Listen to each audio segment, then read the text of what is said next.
Name of the post में आप किस पोस्ट के लिए अप्लाई कर रहे हैं वो फिल कर देंगे। उसके बाद जैसे स्टोर कीपर के लिए अप्लाई कर रहे हैं, स्टोर कीपर फिल करेंगे और यहाँ पर पोस्ट कोड डाल देंगे। आप किस कैटेगरी से हैं ये देखिए मैंने अब भर दिया यहाँ पर, जैसे कि ओबीसी से हैं तो ओबीसी वाले पर टिक कर देंगे।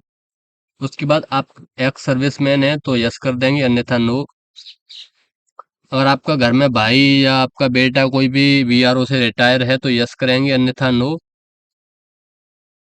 आपका कोई भाई आर्मी या जीआरईएफ ये भी बीआरओ ही होता है, इससे रिटायर है तो यस करेंगे, अन्यथा नो। अगर आपके पास एनसीसी का सर्टिफिकेट है, बी सर्टिफिकेट है तो यस कर देंगे, नहीं तो नो कर दिया, कोई दिक्कत नहीं है। एनसीसी का सी सर्टिफिकेट है तो यस करेंगे, नहीं तो नो करेंगे। अगर आप बीआरओ में पहले से काम कर रहे हैं तो यस करेंगे, अन्यथा नो कर देंगे। और आप जम्मू कश्मीर के निवासी हैं तो यस करेंगे, अन्यथा नो कर देंगे। अगर आप स्पोर्टमैन हैं तो यस कर दें, अन्यथा नो कर देंगे। अगर स्पोर्टमैन में इसने तीन तरह की कैटेगरी दी रखी है। जो लोग स्टेट लेवल से स्पोर्ट में हैं वो एक नंबर यहाँ पर फिल करेंगे, और जो डिस्ट्रिक्ट लेवल से स्पोर्ट में है वो दो नंबर यहाँ पर फिल करेंगे इस वाले ऑप्शन में। और जो यूनिवर्सिटी लेवल के प्लेयर हैं वो यहाँ पर तीन फिल करेंगे।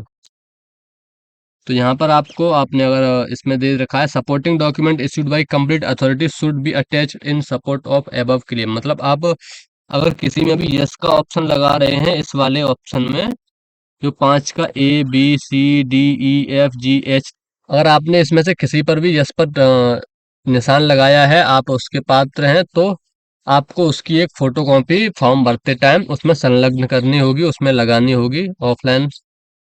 हाँ, वेट मार्क में बता दूं, अगर आपका 75% है, हाई स्कूल में 75 कर देंगे।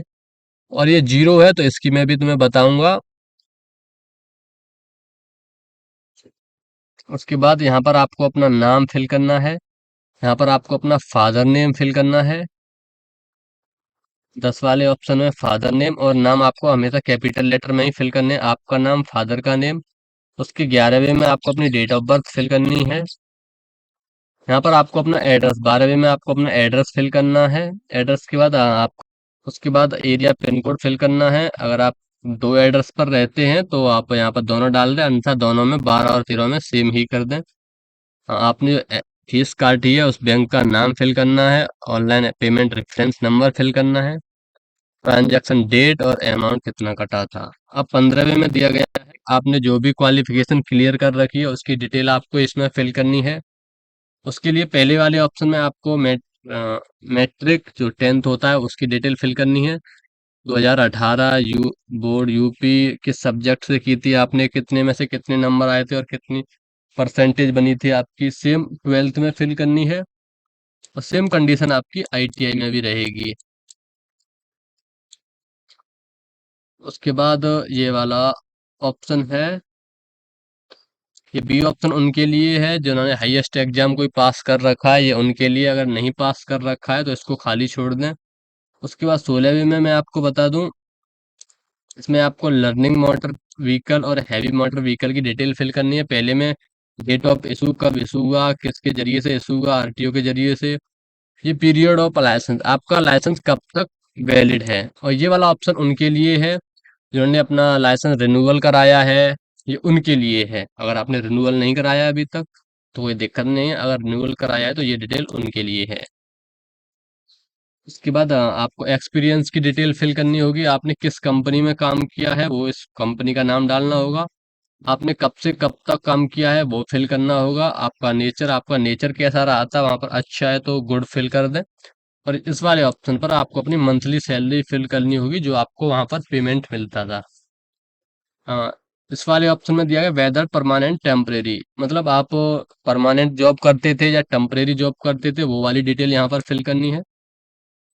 18वीं में जो बीआरओ में लेबर है, जो बीआरओ में कॉन्ट्रैक्ट बेस पर लेबर है उनके लिए है। अगर आप नहीं हैं तो खाली छोड़ दें। अगर आप हैं तो यहाँ पर आप किस यूनिट से हैं उस यूनिट की डिटेल फिल करनी है, और आपने कब से कब तक काम किया है वो फिल करना है।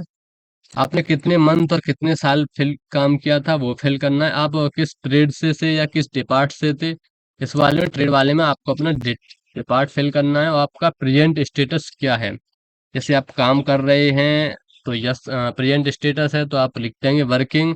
अगर आप नहीं काम कर रहे हैं प्रेजेंट में तो नॉट वर्किंग लिख देंगे। 19वें में आपको बताऊं, इसमें आपको अपना नंबर फिल करना है जो आधार से लिंक हो। अल्टरनेटिव मोबाइल नंबर वाले कॉलम में आपको अपना दूसरा मोबाइल नंबर फिल करना है।